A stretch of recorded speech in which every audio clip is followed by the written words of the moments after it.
As we continue our journey during this first part of Ordinary Time, we continue to hear from Jesus about his day-to-day carrying out his ministry, healing the sick, casting out demons, and freeing people from anything that they were struggling with, physically, mentally, and spiritually.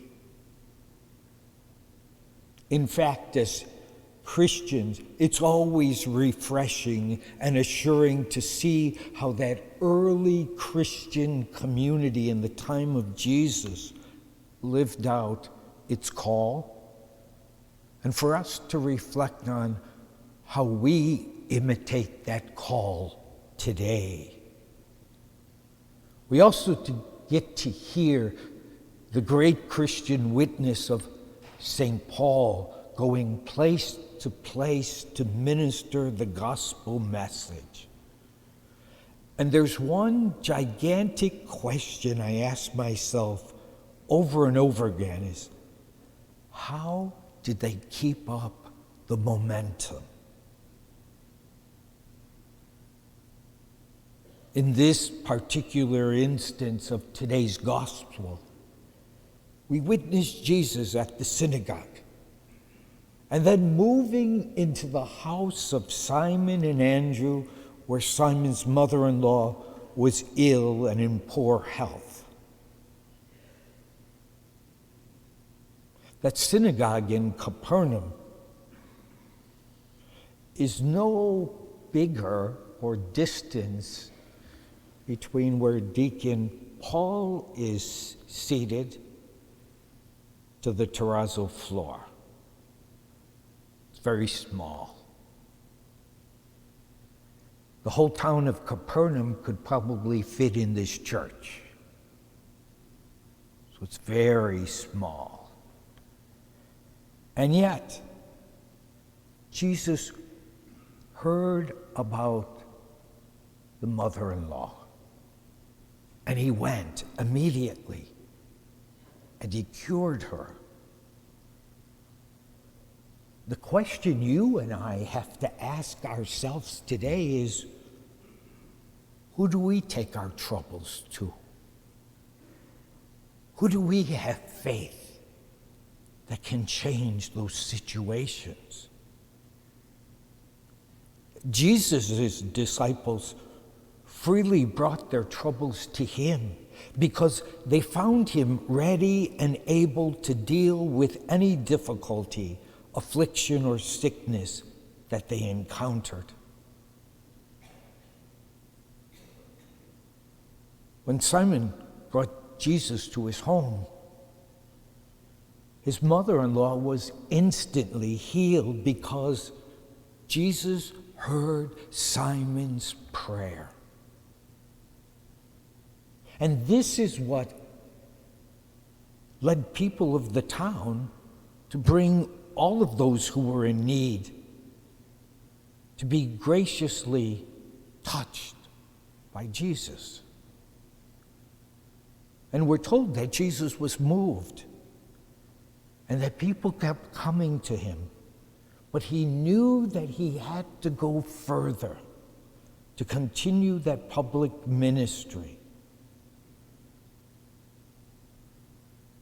We heard in our second reading today that St. Paul put into the letter to the Corinthians, it's our responsibility as Christians to continue to preach the gospel,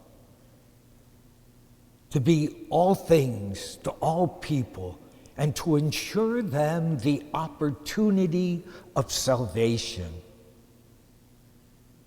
And there's an instinct in each one of us as Christians and followers of Jesus to continue to do, because it's our very nature to assist others. Yet if we're not careful, we can run out of steam, which ultimately leads to burnout, which can ultimately lead us to to be not the best that we can be. And in today's gospel, there's this tiny indication of a detail that can be enriching and beneficial to us all. We're told that Jesus had to retreat. He had to separate himself from his disciples, from the distractions, from the demands that were all around him. And in the early morning, he acquired a place to pray, to regain his spiritual strength, so that he could continue to go on and witness the gospel. Jesus discerned when it was necessary to stop. Do we take that opportunity every day to stop and to talk to God and to lay before our Lord those things that are part of our lives?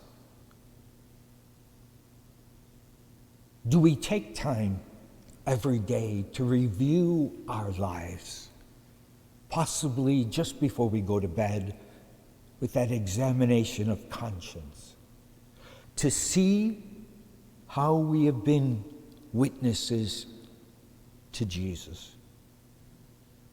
For those moments of grace, for those moments of omission, for those times that we have failed in our actions to respond to God's invitation to growth. My dear friends, sometimes we are people who always give, and give, but seldom and maybe never receive. All of us, you and I, still need saving too. This is our call of holiness. It's a time for us to deepen our relationship with God by our actions, to come closer and closer to Jesus in word, deed, and action. Do we, you and I, allow Jesus to be our Lord, our healer, in our personal lives, in our family, and in our community? May we approach the Lord with expectant faith.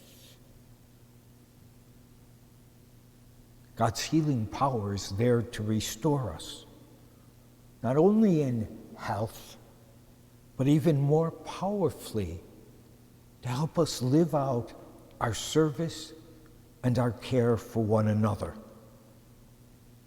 There is no trouble that God doesn't want to help us with, and there's no bondage that Jesus doesn't want to free us from. So we have to ask ourselves that question once again. Do you and I take our troubles to him with expectant faith that the Lord will help us? That's our sacred journey, to come closer to the Lord. And God gives us this opportunity once again to go deeper and deeper, to come closer to him. We all need to look after one another. We all need to grow stronger in our faith. My dear friends, the Lenten season is almost upon us. It's a time for us to reassess ourselves and to ask ourselves those deep, penetrating questions of how can I be enriched, supplemented, and support the hunger that's inside of me to live out this Christian life. Just as Simon's mother-in-law, all of us need the assistance of one another to bring us closer to God's unconditional love. Let's prepare ourselves for the Lenten season. You got a week and a half to think about it. Not just when you come for ashes and say, oh, what am I going to do? What do I want to do? How can I find a space, a location, an opportunity, a retreat, time to reignite God's grace within us so that each of us can live out our vocation and grow closer to the Lord?